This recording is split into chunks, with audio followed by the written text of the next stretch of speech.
La fluidité d'une relation n'est pas déterminée à travers la manière de communiquer, mais à la manière de se sentir. Beaucoup trop de personnes ont tendance à dire ouais, je peux parler de tout avec cette personne-là, je peux parler de tout, je peux parler de tout. Ok, d'accord. Mais est-ce que littéralement, quand vous fermez votre bouche, vous vous sentez bien l'un et l'autre à côté?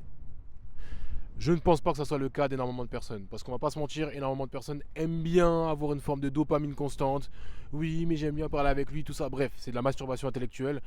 Et bon, on aime bien se masturber, surtout intellectuellement parlant. Il y en a d'autres, ils aiment bien le faire physiquement parlant, on va pas se mentir. Mais essayez de vous attarder un peu plus sur votre ressenti. Beaucoup trop de personnes ont tendance à négliger cela. Parlent, gaspillent leur énergie à droite, à gauche avec différentes personnes, donc considèrent que socialement parlant, elles sont à l'aise. Sauf que, en termes de présence, ce n'est pas du tout le cas. Attardez-vous beaucoup plus dans la précision, dans la profondeur de l'âme, c'est-à-dire le ressenti. Fiez-vous un peu plus à votre instinct. Lorsque quelqu'un parle, c'est qu'il n'est pas à l'aise dans le silence.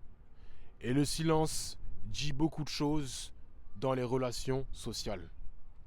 La preuve en est. Est-ce que vous parlez lorsque vous couchez avec quelqu'un? Cela signifie bien que lorsque c'est le plus proche possible, personne ne parle, tout est dans le ressenti.